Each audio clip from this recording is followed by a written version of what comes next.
The following episode does not constitute medical advice and is for informational and entertainment purposes only. It's like GPS for your life, the Sky Vibe Show. Ow!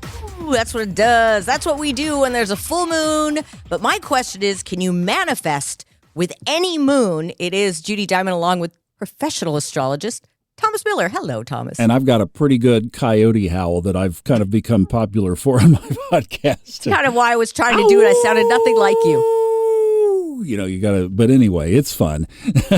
That's only a good one. That's only for a full moon, though. We just, right now we're in between. We're headed toward a new moon in a little bit here. I wanted to ask you, the reason I ask you is I'm on TikTok a lot, as you know, and there's all kinds of things you can do that you learn, okay, you're going to light this candle on this moon. The first moon, you're going to do this. It's like, can you really manifest with the moon? I've paid a lot of attention to this over the years. Here's what I think about it. There are books out there called Manifesting from or with the Moon. You narrated one, Steve Forrester. Well, about the moon, I did. right? Yeah, Steve did a book. I've done 6 books. He's one of the premier astrologers in the world today, and I've been honored to do 6 audiobooks for Steve. The last one I did was called Book of the Moon, and he gives you a whole 6 chapters, I believe, at the beginning of the book about just characteristics of the moon. It's the best education about the moon that you could ever imagine. And he does talk in there about a manifesting technique. But I've really tracked this because I don't like woo-woo stuff that's like, oh, this, I like real, practical, tangible, workable stuff. That's the Scorpio in you. Yes, it is. And filter out the riff. It's like, okay, it might sound good, but what's really real? Now, what we know about the moon that's really real is it changes frequently. The tides change frequently. The moon changes zodiacal signs frequently, about every 2 to 3 days. It's in a different sign. So there's this changeability about it, right? It gets bigger, then it gets full, and then it gets smaller, and then it goes away for a couple of days, and then it gets bigger. So it's always changing. So with that, what I think that the moon represents when we think about bringing or drawing things into our lives is the in and out flow or rhythm of the natural processes of our life. So let's say somebody wants to have a baby. They want to get pregnant. And the female maybe goes by her cycle. Would that include the moon?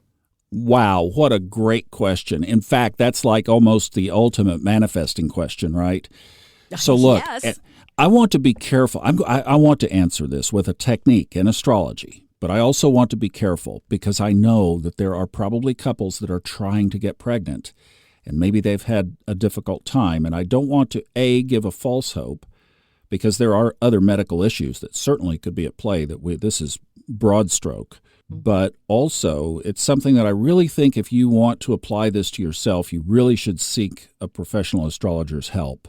And if you contact me on Fun Astrology and you have this question, I'd be happy to book an appointment with you and work this through. It's not a complicated thing to do. But basically, what you do is you take the distance between the sun and the moon in your chart, your natal chart. This is a woman now. By degrees. So let's just say the moon and the sun are 60 degrees apart in somebody's chart. Okay, just throwing a number down. Every month that the moon and the sun are 60 degrees apart, wherever they are in the sky, just at that point in the month, and every month it covers every degree, right? Because we go from new moon to new moon or full moon to full moon. It's going to cover all of it. And your aspect is in there somewhere. When it hits your number of degrees apart in your chart, plus one day on either side, unless there are other issues, that woman is fertile during those days. That's huge, Thomas. That's huge. It is huge. And you've seen it actually come to fruition. Oh, yeah. In fact, the teacher that I'm doing another podcast with called Old Soul, New Soul Astrology Podcast, and he describes, Robert Glasscock describes this technique in that podcast. It's one of the early episodes. Or if you just go to the podcast and search maybe fertility. We'll try and put it in the show fertility. Notes. Yeah. Okay.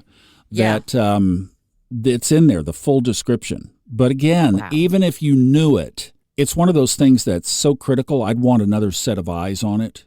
Yes. But basically, whatever distance your sun and moon are apart from each other, applied to the next month ahead, gives you the window plus or minus 1 day. This, to me, is a no-brainer. And the reason I say it's a no-brainer is because you talk about the moon and the sun, the planet cycles, and when we call it our cycle, it just seems appropriate. It seems like it would fit. Well, and you brought up this question, which I just thought was so great. And we were just talking about the moon being the symbol of cycles. So I think that there's this rhythm of this pulse of the universe. And when you talk about manifesting, it's not so much a particular, when the moon is at home, for example, in Cancer, that manifesting is just like the gestation period. You have to have some kind of conception.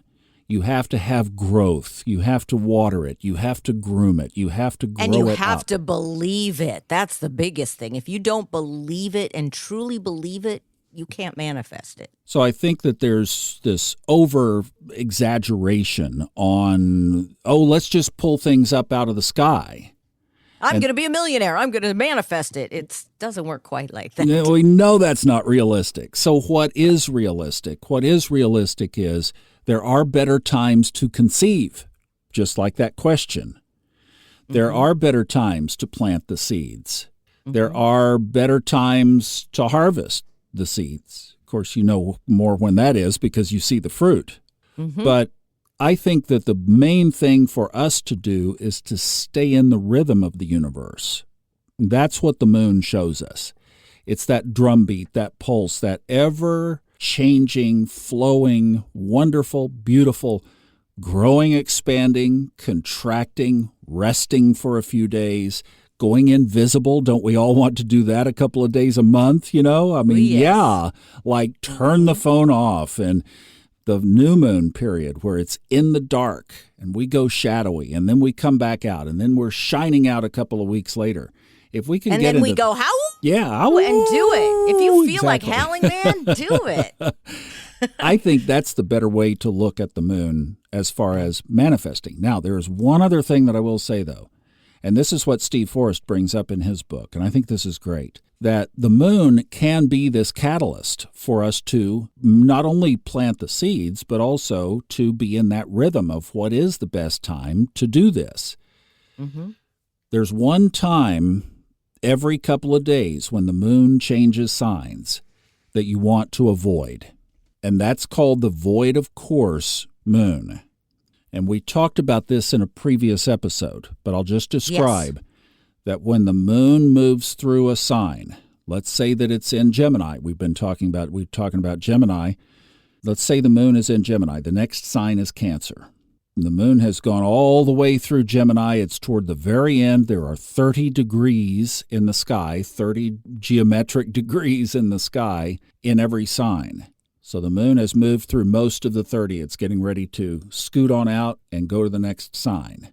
There's a point there, and it varies every time from sign to sign, where it does not encounter or aspect geometrically another planet in the sky before it changes signs.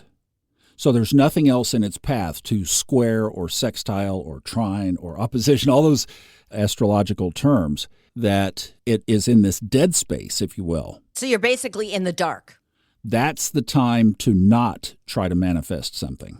That is a little break. And I love the rhythm of this because we get these breaks in the sky, from the sky.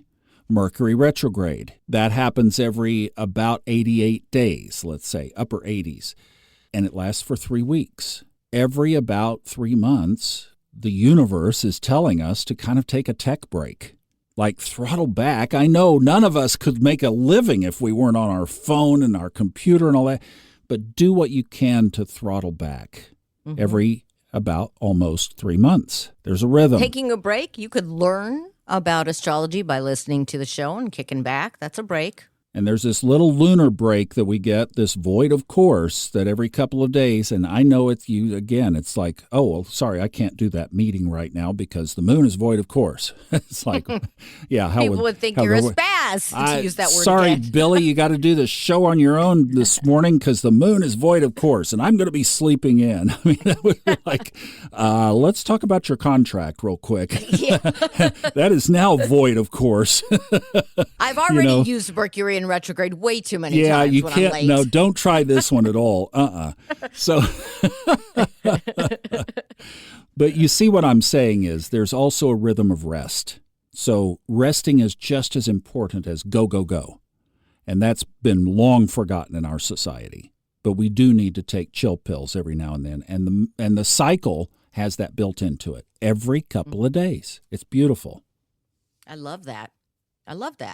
Well, Thomas, that has been I've been schooled, and I know I'm not alone in the questions on there. This is fantastic. Yeah, it's wonderful. That maternity technique is just absolutely incredible. And again, I would say talk to Thomas Miller. He would be happy to help you out. Funastrology.com. He's got Old Soul, New Soul, Fun Astrology podcast. Of course, this one you better subscribe to, or I'll sick the howling coyote on you. Let's say goodbye this way. 3, okay. 2, 1. Ow! We're going to have to get iHeart to take that gate off your microphone. It was good.